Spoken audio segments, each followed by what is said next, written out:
Hello, my beautiful friends, and welcome to Tailor Made Beauty by Kris. If it's your first time here, welcome. I'm Kris, and I would love it if you'd hit that subscribe button down below.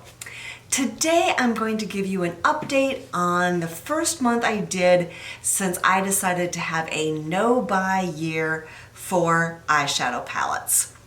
I started my no-buy on December 1st, which I kind of really wanted to get into it because I realized that I owned so many eyeshadow palettes. I did another purge and I own something like 55 palettes. Actually, I owned, I think, in the mid 60s, but I sold a number of palettes.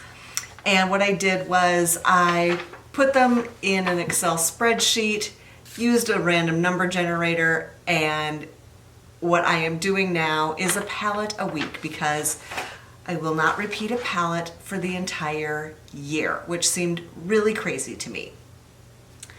And what I'm learning from doing the palette a week program is there are some palettes that I really enjoy. So looking back on this, the Dose of Colors Baked Browns, that is an all matte six shades in that palette. And I was really pleasantly surprised. I could do a number of different looks. For me, it was a fun exercise to be in all mattes for a week. That's not something I generally do.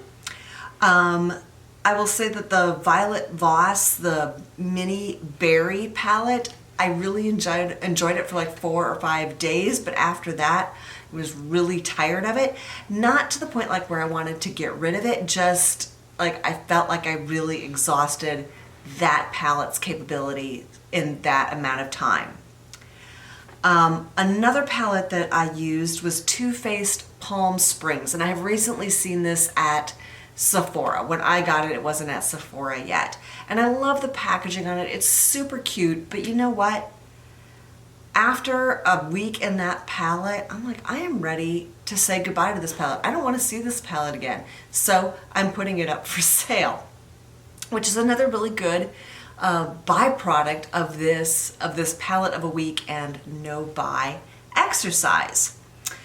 I did purchase 4 palettes, snuck them in under the wire, kind of Black Friday time. It was 2 from ColourPop and 2 from Alter Ego. I have already done reviews and looks from one of the ColourPops and one of the Alter Ego palettes. I'll list those down below for you. So I do have 2 more new palettes that I can review. But what was really interesting for me is as I'm seeing new eye palette releases, they're really not doing anything for me. The new Anastasia one didn't do anything for me. Fenty came out with all those, like they click together and there's like, I think 6 kind of mini palettes. I went and swatched them at Sephora just to kind of get it out of my system, but they're really, what I'm finding is either they're colors that don't appeal to me or they're colors I already own, something close enough to it, and don't really need to buy a new one. You know, NARS has had some new releases, and yeah, I'm just not feeling it. The only release that's kind of been eating at me a little bit, like I'm like, oh, I really would love to purchase that one, but I'm doing a no-buy, is the palette from Sydney Grace. If you are not familiar with Sydney Grace eyeshadows, they're amazing. They're super high quality, go on beautifully, blend super easily, last a long time. They're really, really fantastic, but the vast majority of what she has are singles, and she just came out with, actually it was interesting, it was one palette but like in 2 shades. So one for a little bit lighter and one a little bit darker. Anyway, just because I know how good her eyeshadows are, I was really, really tempted by that palette. But I didn't cave, and it sold out, so good for them. I know it'll be back.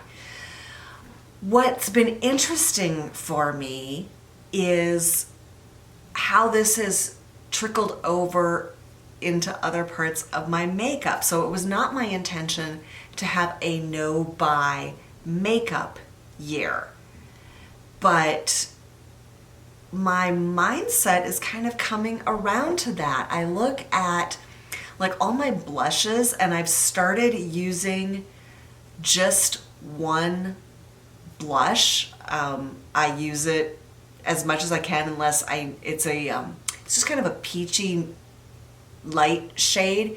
But if I want pink, like today I wanted a little bit pink look, so I did switch to a different blush. But I'm curious to see how long it will take me to hit pan on that blush. I have a feeling, I could probably go the whole year in that thing and not hit pan. And it's not even one of the big ones.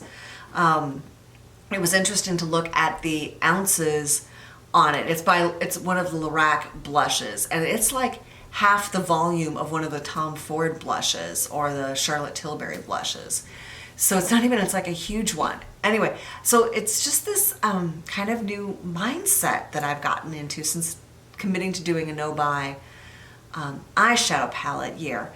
And I talked about maybe I would have a little bit of an out, meaning the proceeds that I have from selling my palettes, and I've been selling them on Mercury, MERCARI,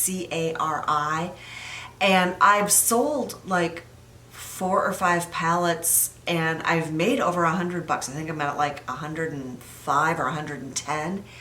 And so I'm like, well, could I use that money? Or my Ulta reward money is up almost to $180. And they just sent me a coupon, and I looked, and there's just nothing that I don't feel like I already own. So that has been really interesting. Also, I've sort of decided that I'm not a fan of Too Faced. Some of it is their quality's really hit or miss. Some of it is the colors that they're choosing to put together. Some of it is how often they release stuff. And sort of the same with Tarte a little bit. Although I do have much better luck with the Tarte palettes. Anyway, I'm sort of rambling. Sorry about that. So my first month was pretty easy, I've got to say. And like I said, it's kind of turning into getting me focused much more on what I already have, and one, not wanting to buy more, but also two, looking at what I have, and if I don't use it or don't love it, really kind of wanting to get rid of it so it's not taking up any more space.